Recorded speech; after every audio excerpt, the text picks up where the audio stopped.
Good morning and welcome to your first day of classes here at St. Leo University. I'm excited to welcome you to campus and also this first day of your college career.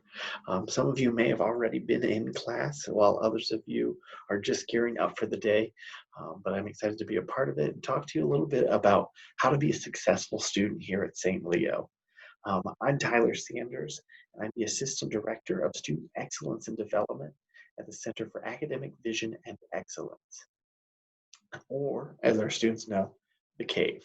The Cave's located on the first floor, and before I get started talking about how to be a successful student, I'm going to have my friend Victoria share a little information with you about the Cave. So take it away.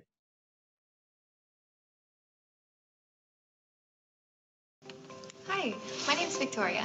Welcome to the Center for Academic Vision and Excellence, or the CAVE for short. The CAVE is a go-to resource for all of your academic needs outside of the classroom. Many of those services are located right here on the first floor of Kirk Hall.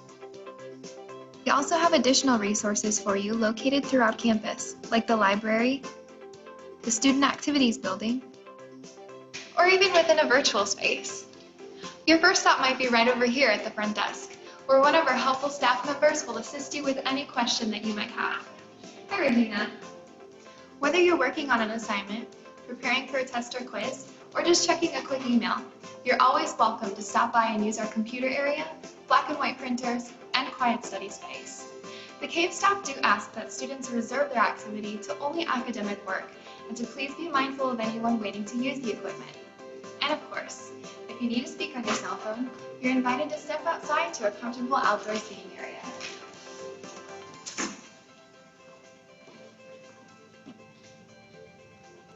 So if you'll follow me this way, we'll head over to the part of the CAVE reserved for PAL coaching and peer tutoring services. All CAVE tutors and PAL coaches are qualified undergraduate students certified by CRLA. Tutors can help with subject-specific content, understanding assignment requirements, and strategies for effective studying. Drop-in peer tutoring services are available for many St. Leo undergraduate courses. Let me show you some more info about our tutoring program. Peer-assisted learning, or PAL coaches, are student mentors trained to help other students pinpoint any academic approaches they're using that might need strengthening or revamping. Together, you'll create and work on a plan to strategically address those areas. Our tutors have loads of helpful handouts and practice worksheets for you, but please don't bring in your homework just to ask for help submitting the work. It's important that you submit your own efforts on assignments. However, don't hesitate to drop by and ask for clarity on difficult concepts. We're here for you. In addition to providing peer tutoring and PAL coaching services, St. Leo also provides supplemental instruction services, in addition to a paper review writing process, classroom presentations and academic workshops, as well as midterm and final exam prep events. And our tutors are always looking out for ways to reach out to students, with free coffee, snacks, and giveaways. I mean, who doesn't like free stuff? Enrolled students always have easy access to CAVE resources through their LionShare portal address. Thanks for stopping by. We're open Monday through Thursday, 8 a.m. to 10 p.m., Friday, 8 a.m. to 5 p.m., and Sunday from 5 p.m. to 10 p.m. Thank you, Victoria. You'll note there at the end, they did share some hours, and those hours are subject to change depending on the semester. So be aware when you stop by the CAVE that the hours may be slightly different than what we presented. Additionally, I do want to share that for the semester, we will not have printing services. And so we suggest that you stop by the library if you need anything printed. Also, to accommodate social distancing guidelines, we do have fewer computer access spaces and study spaces around the CAVE, but we still welcome you to come in to visit with us. Our PAL and tutor coaches will also be in the virtual setting this year.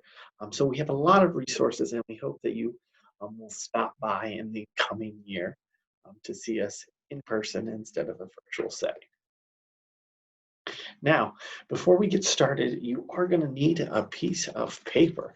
It's always a good idea to have some paper with you, a pencil, writing utensil of some kind.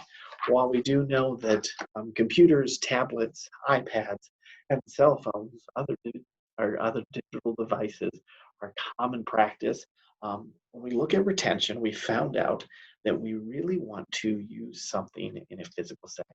So there's a better connection to our mind in remembering things when we're writing. We're also going to be doing some activities, and so I would like if you had some paper, pencil sitting around. While you're grabbing those items, and hopefully they're close to you, I do want to take time to thank you for stopping by. If you do have any questions, feel free to put them in the question chat below in the Zoom link, or if you want to chat along, I also will be chatting along with you virtually if you have questions or suggestions about ways that you have been successful academically. And so let's go ahead and get the ball rolling.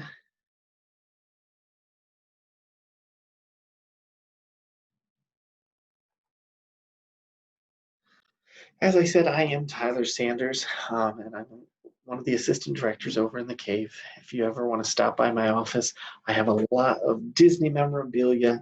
I'm a big Disney freak, pins, buttons, Pop Funkos, and all the like. But I also love helping students be successful. I like to think that the only reason that I can share some tips and tools on how to be successful is because I failed so many times. And learning from those failures is really what it's all about. At the end of the day, we look at it and sometimes we win and sometimes we learn. And so when we think about in the classroom, it's the same thing. We may have a paper or an exam that doesn't go well, but we learn from those moments. We don't get upset about it. We cope with that pressure and try to do better. The definition of insanity is doing the same thing over and over again and expecting different results. And so the same is held true in the classroom. If we keep doing the same thing over and over again, we're not going to succeed in any different capacity. And so we've got to come up with some tools and techniques to be successful in the classroom. And so that's what we're going to talk about today. The first thing we've got to do is understand what is success. For some of you, you're coming out of high school and you know what your expectations are, where that bar is.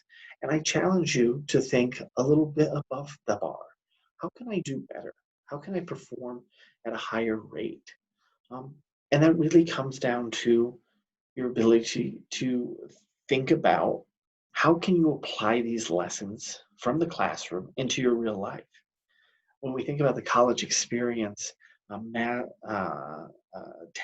taxonomy says that we start with remembering basic concepts. So you're going to have those in some of these first year classes where you're just memorizing the definitions of words. But as we continue to progress through our college experience, we want to be able to create new knowledge, analyze what we're doing in the world, and also apply the knowledge that we gained when we were. And so, what is success? For some, that's meeting a goal. For some, that's achieving a certain grade. For others, that's earning a certificate in a certain specialty. Whatever that is to you, you really want to be able to measure that success in a different way. None of us is it the same. And so think about what is success to you. And you've got that piece of paper. Go ahead and jot down what success means to you. Now, for me, I went into college wanting to get a general bachelor's degree in business. I had no idea that I could work at a college or institution. And so my goal was to just earn a degree. I didn't know what job I wanted. I didn't know what I wanted to do with that. And so I would say at that point, success for me was passing classes to earn a diploma. Now, no, since then I've changed a lot and thought about how that was a starting point, but how do I bounce off? And so as you write down your definition of success, know that this isn't always your definition, but this is a starting point for where you can go into the future. Now, today I'm going to be talking about 10 different tips and tools to be successful students. And so we start out with the first one, an easy one: attend class. You know, it's so funny that we have this on here because it is the first day of class. And so attending class is one of the easiest things to do. You're looking at, let's say, 12 to 18 credit hours. And so that's 12 to 18 hours, unless you have labs, where you would be in the classroom. Compare that to high school, where you were going in from 8 to 3 every day, or a job where you're going from 8 to 5. Those 15 hours is really not that much. And in those moments, you just have to be able to apply yourself, take notes, and listen up. It's really important that we attend class. And um, if you're not in class, you're going to miss something. Now, no. Are there going to be days where you're not feeling well? Are there going to be days where there may be another priority? Of course. But we have to recognize and understand the syllabi for each of our faculty members. And once you get those syllabi, which you probably have access to at D2L already, take a look and understand their policies. For me, I recognize that I may be able to have 3 absences in class. And so I take time to think, oh, I may get the flu come October or November, and I'm going to need that time set aside. And so if we're not in class, like I said, sometimes it's okay. Sometimes we may need to be out of class for our wellness. But if I'm not in class, am I just not attending class? No, that's not acceptable. What we've got to be able to do is when we're not in class, we still attend that class in some way. And whether that's going to be in the Zoom format where we're able to watch back the video or connecting with other people in the class, we've got to make up for that missed time. Now, as you're going through your first week of class, you're going to be sitting by new people and meeting new friends. And so you've got to find who's that person going to be. Each of us has a person. In your life, you probably have a friend right now that if you didn't make it to a movie or you missed your favorite TV show, that you'd be able to text them and say, hey, what did I miss? The same thing applies within the classroom. We need to have somebody that we can rely on to reach out and say, hey, I was not feeling up to it today. Would you be able to talk me through what I missed? Now, I challenge you over the next 2 to 3 weeks to figure out who that person will be for you, because you're going to need them. At some point, you're not going to be able to be in that classroom. And so find that person that you can talk through everything that's going on in that classroom, because we don't want you to be alone. It's also a respectable idea to reach out to that faculty member. Let them know that you are going to miss the class. Don't have an expectation that they're going to reteach you the class or that they're going to give you everything that you missed, but it's a nice idea to go ahead and reach out to them to make them aware that you have some. Number 2, take notes. When it comes to retention, we know that we need to see information 5 to 7 times. That's right. To remember information, we need to see information 5 to 7 times. And so if we've already went to class, we have 1. And if we take notes, we have 2. So how are we going to come up with those other 3 to 5 options to remember this information? Well, one way is taking notes. And there's a lot of different methods for note taking, but the method that I love to talk about is the Cornell 2-column note method. And so what we're doing with this method is we're taking our notes here, just like we would regularly. We're listening to the main topic. We're writing down specifics, definitions, whatever that may be. And then we're creating an index, some keywords that may be important to what's going on. Now you'll notice here at the bottom, we leave a couple spaces. Those spaces are going to be for us to write a summary later on. So now we've went to the classroom, we've taken notes, and now we've reviewed the information, gaining us a third out of the 5 to 7 retention methods that we use. But take notes. Like I said, The old paper and pencil method really has proven through research to be an immense definer of the way that we retain information. So grab some paper, grab a pencil, and make sure that you're taking notes while you listen to the lecture. It doesn't need to be word for word what a professor says, but we want to take some quality notes about what are those main topics. And in most cases, the faculty member is going to let you know what those main topics are. Number 3, be an active participant.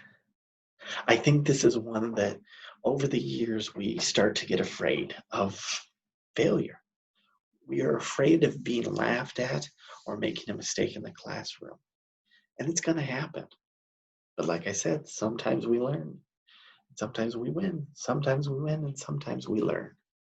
And so in the classroom, I hope that you think back to first or second grade. When your teacher would read you a book and the book would say, "The yellow boat sailed across the sea." And you look in that classroom and the teacher says, "What color was the boat?" And hands shot up all across the classroom. Purple, blue, pinks, yellow. What happens? Over the years, the hands start to disappear.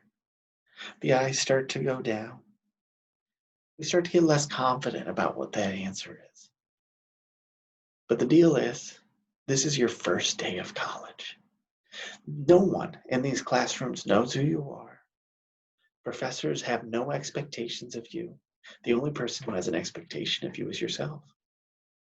And so when you're in that classroom and a question's asked, if you've prepared and you're confident, you know the answer. Go ahead and take a chance. Take a chance on yourself to answer those questions and be an active participant in the classroom. You can do it. You have the capability, and I know that because you're here. You're a St. Leo Lion. You've been accepted to be a part of our pride. And so be an active participant. Get that hand up and show us what you're really made of, what knowledge you're bringing to our community. Now, this is where I want to do a little practice activity when it comes to retention. So go ahead and get that piece of paper out. Go ahead and get that pencil. And let's go ahead and prepare to do this practice activity together.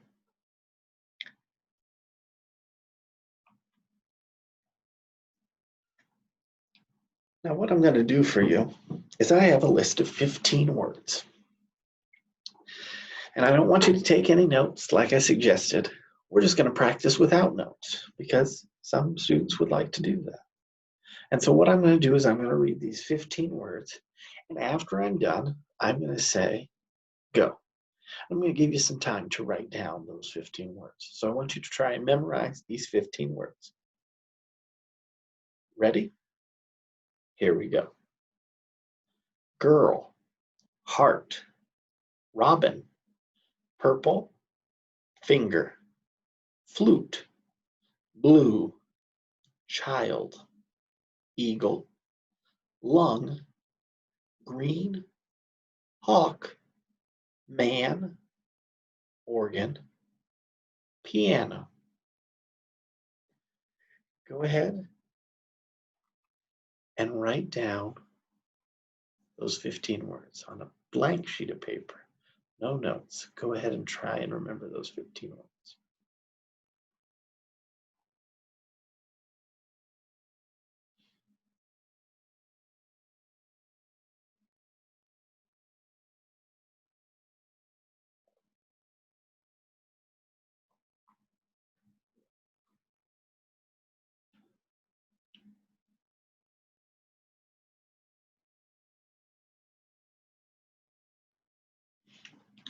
All right. Start to wrap up, writing down those 15 words.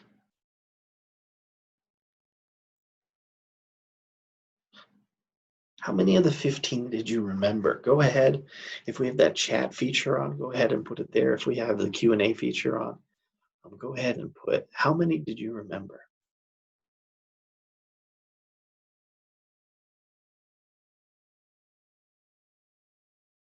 Okay, so sometimes we'll have some people that have 12. Sometimes we'll have some people that have 13.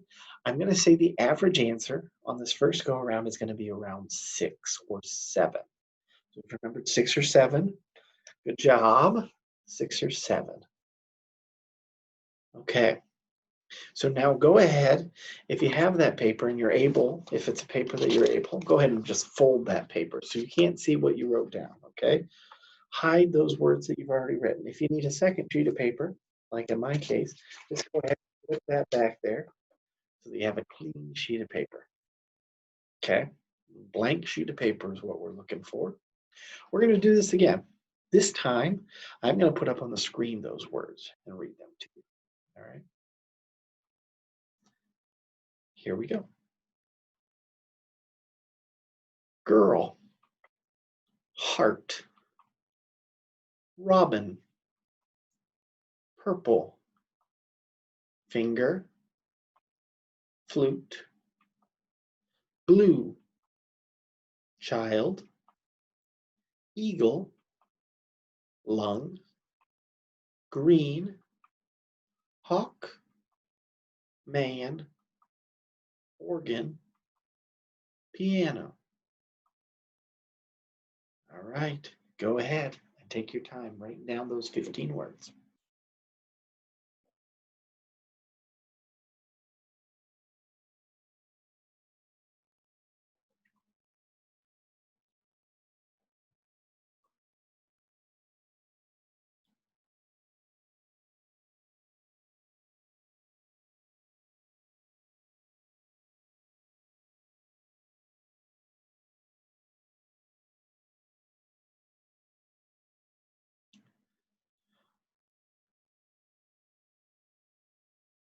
All right, if you're not finished, go ahead and wrap up.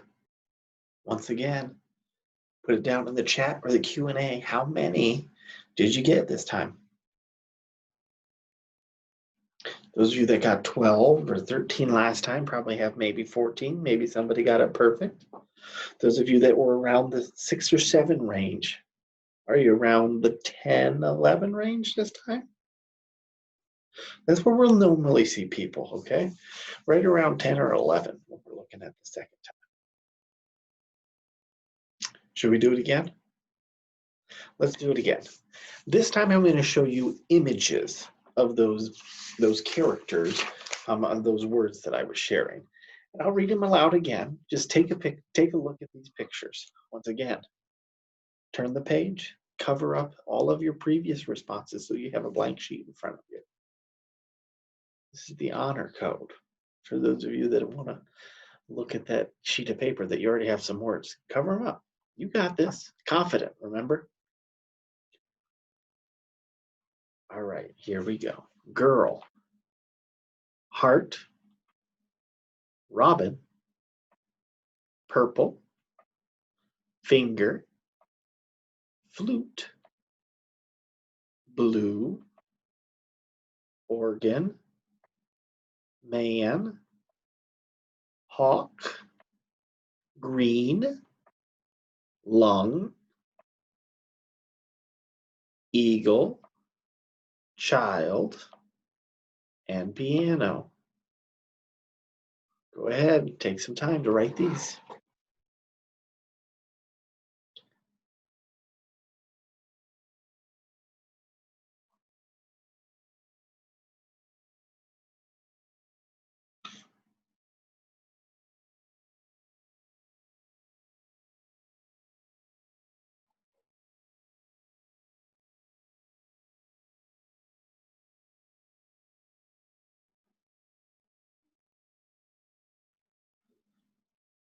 All right, I'm going to give you a little less time, start to finish up.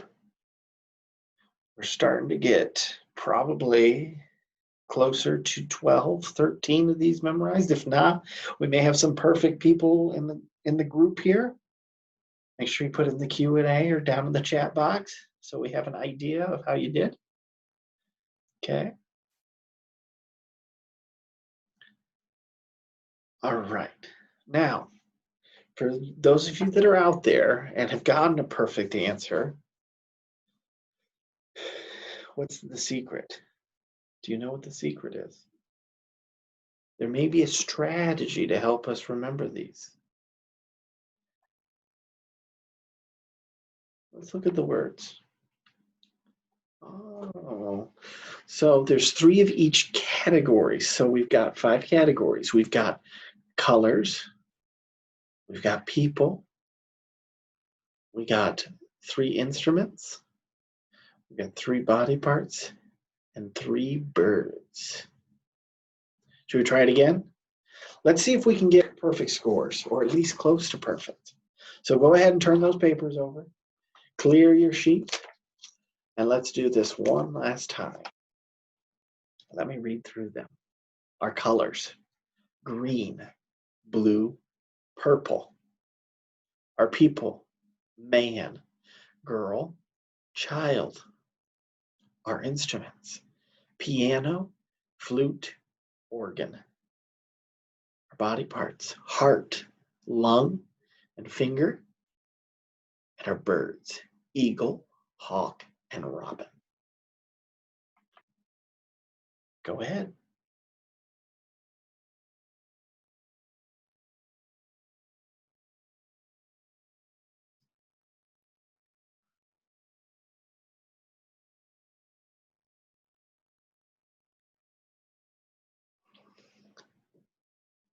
All right, if you're getting 15 or you're close to 15, go ahead and put that in the chat box. Let's celebrate those wins, right?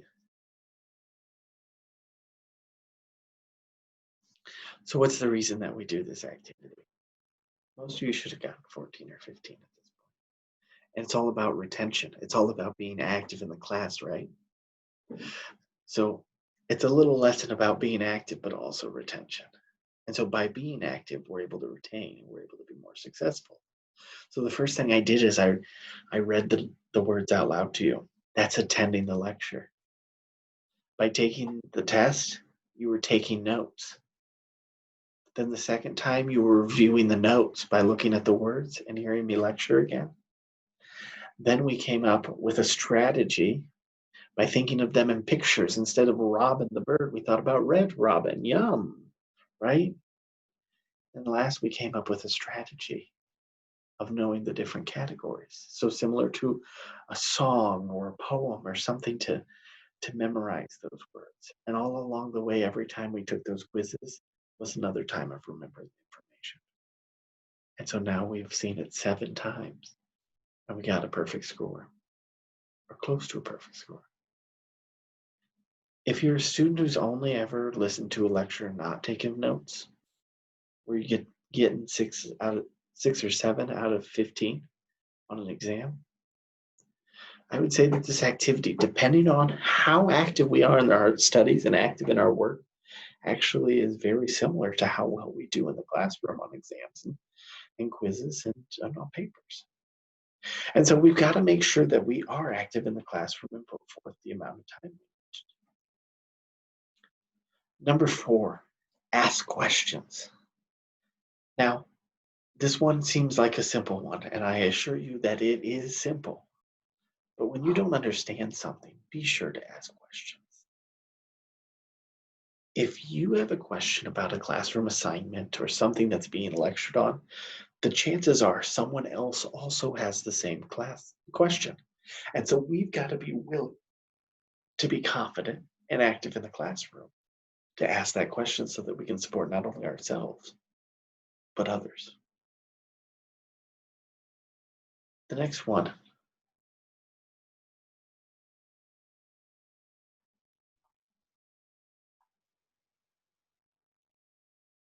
is visiting office hours. Now, I have this right after the ask questions because most of the time the questions are going to be about what's going on in a classroom. And so by visiting office hours, we get to develop a relationship with the faculty member that we didn't have before. One, this helps us in the class. If we don't understand something that's on the study guide, the faculty member is going to be able to help us with that information. 2, part of being here is networking and starting to build that network of people. And so within that, know that faculty members have worked other jobs other than being faculty members. If they're in your field, there's a good chance that they've already worked in the field. And so they have networks to jobs, to internships, just to calling somebody up and asking them about how that career worked out for them. And so you've got to go to those office hours to do that. And so if you haven't been to office hours in a semester, make sure that you stop by just from time to time. Those hours are meant for you. Now, the story that I'll tell you about office hours is about my History 150 course that I was required to take. Every study guide I would get, there would be 3 or 4 terms that I did not recognize from the textbook. I did not recognize from the lecture. And so I had to ask questions. And the way I did that was by going to office hours. And I would go to office hours before every exam and say, I don't know this one. And he would give me some information, or he'd tell me where it is in the book, and it would help to connect me to getting to the right point. And so the semester goes on, and I continue to improve my grade little by little. And we get to the end of the semester, and something that I've done since my first day of college is at the end of the semester, I'd be sure on the last day that I shake the hand of my professor. And you don't need to shake hands in this world, but making sure that you thank them. And so I thank them as I leave class. And then when I get back to my room, I write just a short email. Thank you for putting time into my collegiate experience. I really enjoyed the lesson that you gave on ... or any connection that you made with that professor by visiting office hours or from one of your presentations or something that you did research for in your class. I'd always bring that up. And then I would say, my goal grade is blank. So for me in that class, my goal grade was an A. I wanted to get an A. I was at a B plus or an A minus, rocking back and forth all semester. And so I send this email and I say, Dr. Marshall, I loved when you came in and gave that monologue about the Romans. It was amazing. And my goal for this class, as you've seen from me coming to talk to you at office hours, is an A. Thank you so much for everything that you've done for me and how you've changed my life. Now, some faculty members you're not going to hear back from when you do something like that. They appreciate, but they got a billion emails and they don't have time to respond to that. Dr. Marshall responded and he said, thank you, Tyler, for that kind word. I want to let you know that you got an A minus in the class. But because of the efforts and because I knew that you were trying and you came to my office hours, I'm going to go ahead and bump your grade up to an A. Now, that doesn't mean that in every class you need to send a thank you or that you need to explain why you deserve an A in that class or expect that because you earn the grade that you get. But know that you are building relationships here. We want you to have great connections with our faculty and staff. And one of the ways you do that is by asking questions and going to office hours. They are here to support you. They want you to succeed, and they're here with the best intentions. You've got to give a little to get a little. And so you get what you give. And so one of the ways we do that is by going to office hours. Number 6 is seek out resources. Now, I already made you watch an advertisement about the cave, and so you recognize that we have lots of academic resources that are available to you here. But in your SLU 101 classes, you will be doing a resource Yelp review. And so that's your opportunity to go and visit all the different resources that we have on campus. Also, check your SLU 101 syllabus or any of the guides around campus. There's websites for each of our campus resources. And in there, you're going to see information about all of them. Their email addresses, their websites, their phone numbers. All of them are here to support you in different ways. So recognize that when you do have an issue, there's most likely somebody who wants to help. Never stay silent. Don't let something that is bothering you fester up for weeks. Go ahead, ask someone right away. Somebody's going to be willing to help you. But if you don't ask somebody, no one will ever know that it's an issue. And so we've got to seek out those resources. We've got to go ask somebody for help when we need help. And guess what? One of those people, somebody who's able to refer you all over the place, is your student success coach. They're going to be on the second floor of the SAB. And you've probably been talking to them all summer because they're the ones that built your schedule for you and have been communicating with you about placement exams and all of the such. Um, those individuals, we got Sarah, Kenny, Tracy, Janelle, and Nicole. They're all going to be able to assist you in getting to those resources, and they're also going to be able to help you to continue to be successful with your class scheduling. And so if you have a question, be sure to email them. They also meet via Zoom on Calendly, set up those appointments, and ask them if they're able to assist. You also want to go ahead and meet with them about once a semester to start thinking about your next schedule. I know that we're just starting, this is day one, but once we get into September, we're going to start talking about spring 2021. That is wild, but that's how it works every semester. Once we get 2 or 3 weeks in, we start talking about what classes do we want to take this semester, which for some that's very refreshing. You may have a class and by week 2 you're ready to be out of it, and that's the best part about college is the next semester you can be out of it. You'll be taking a whole new set of classes. But the earlier you get in to see a student success coach, the better, because they're going to be able to set you up with those classes that you prefer, those times you prefer as well. So meet with a student success coach. The other person that's able to help you as you get further into your career is going to be your faculty advisor. So your faculty advisor is going to be someone specializing in the area of your major or program. And so, like I said, they'll have experience in that field and they'll have experience with that major. And so they may be the one that can hook you up with an internship or help you to get applying for a job towards the end. Resources, know your resources and go out and see them. Number 8, plan, plan, plan. Get that planner. If you don't have a planner and you use your phone, that is okay too. Whatever that may be.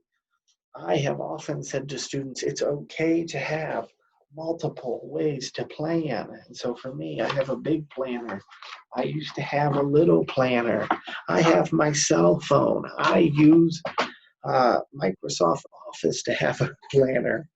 What we found is that in the first 2 weeks of your college semester, 80% of your life is already planned out. In the first 2 weeks of your semester, 80% of your life is already figured out. And that's going to be true when you look at your syllabi, you recognize the student activities, all of it is already planned out. And so that's what I use that big planner for, is so that I can plan out everything that's on a syllabi. And so by putting those on here, I know exactly how a semester looks. I think something that's really special about doing that is none of your professors have talked to each other about when they're going to do assignments or exams. And so when you go with this approach, you look at September and you look at September 10th and you got 3 papers due in an exam. Well, now you're able to self-schedule some of those papers at different times because you don't want to be taking and working on that much all at once. You're going to get overwhelmed. And so we use all this knowledge that we have to be more successful students. Now note, it's your first semester and you may be like, Tyler, I don't need to do all of that. And I'll tell you, I didn't think I needed to either. It didn't take me until my second year of grad school to recognize that I needed to sit down and write that stuff out. And when I put it together in order of how it was scheduled, I was able to sit down for 3 hours a night for the first couple of weeks and work through all of this material and be done with stuff before we even started working on it or finished it up.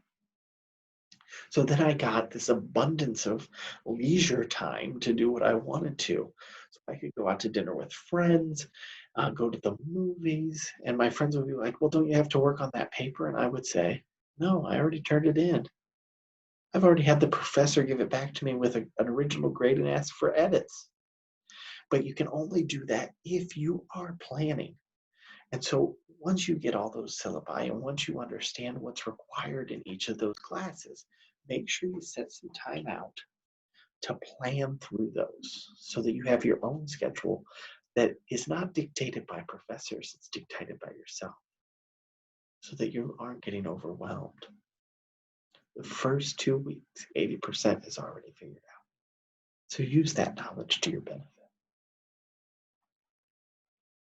Number 9, study with others. We know that this is something that is relevant because we know that life is a group project. And so when we're thinking about studying it with others, is recognizing that we have more knowledge when we have more brains. And so if we get all of our friends together to go over an exam study guide, even if that is in a virtual setting, by taking that time together, we're able to challenge each other. What did Andrew Jackson do during that time period? What is the definition of some theory? But as one, I may have an idea, but as two, now we have knowledge. I'm able to say, well, wasn't Andrew Jackson at World War II? And my friend is able to say, no, you're very wrong. But if we were just by ourselves and we just had our notes and that's what the notes said, we may just go along with it. And so by having that partner, working with others, we're able to correct those mistakes earlier than the exam. But you've got to work with others. Life is a big group project. When you get into the work world, you'll be working with groups. And so studying together and sharing that information so that you can be stronger. It's like the Power Rangers. It's like the Ninja Turtles. It's like Transformers. It's like Star Wars. It's like the Guardians of the Galaxy. It's like the Avengers. They make all great individuals, but together they're more powerful. And so recognize that is the same in the classroom. Together you're more powerful. So find first that person in the class, but then find that team that can come together. Number 10, be well. Every New Year's Eve, there'll be people that come to me and say, Tyler, I'm going to be well this year. 2021 is my year. I'm going to the gym. I'm working out. I'm losing weight. I'm going to be well. Well, wellness isn't just about going to the gym. There's a lot of dimensions of wellness. Spiritual wellness. There's organizational wellness. There's occupational wellness. There's emotional wellness. There's social wellness. There's environmental wellness. There's financial wellness. There's physical wellness. Lots of people will focus on physical well-being. But I want you, with St. Leo, to focus on all of the dimensions. Start to work through your emotions and your coping strategies. Have that time where you call your family and check in on them. They miss you. It may be day one here, but they miss you. So after this, make sure you call them and thank them for letting you be here, making sure you got here. There's a lot of opportunities for us to not be well. And so in class, you're going to be talking about wellness in SLU 101 and SLU 125. You'll be looking at the dimensions of wellness. But know that your wellness is not always about eating well and sleeping 7 to 9 hours, getting 10,000 steps, losing weight, working out, whatever those things can be. It's not just about that. It's about your emotions. It's about being social. It's about all of these other things. So be well. Because without all of those spokes in the tire, you're just going to be chugging along slowly and steady. So be well. And really think about, if you're not doing well, who do I talk to? We're going to get that support to be well.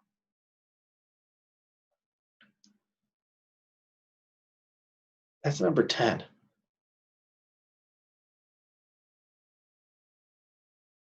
If there's any questions, go ahead and put them in the chat or the Q&A, and I am happy to answer any questions that we have at this time.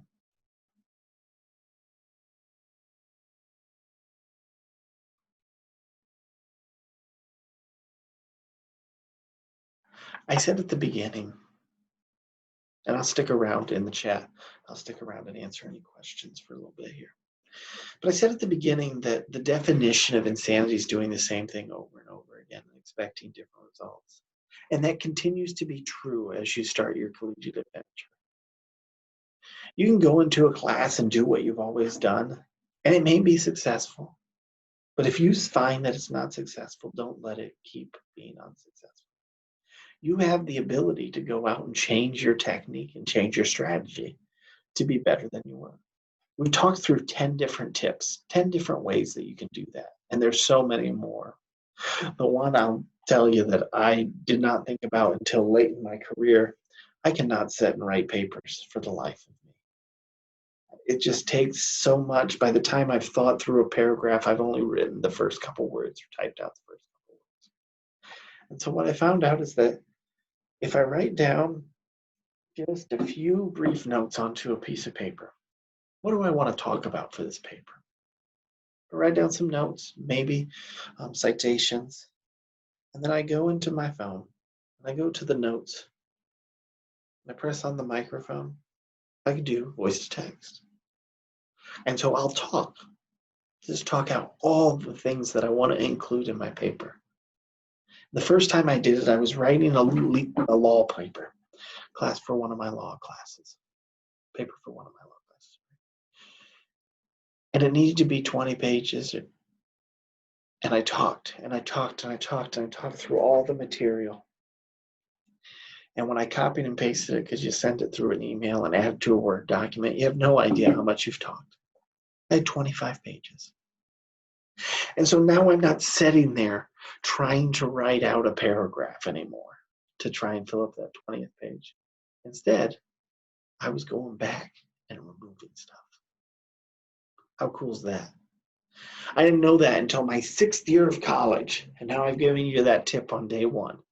Don't make things hard. It can be very easy to prove your knowledge. Like I said, go ahead and keep asking questions. Anytime you want to come stop by, as long as you stay at the door. I'm located in the cave towards the back. Like I said, I'm Tyler Sanders. Welcome to St. Leo University. Have a great first semester and know that we're always here for you. Go Lions. Have a great one.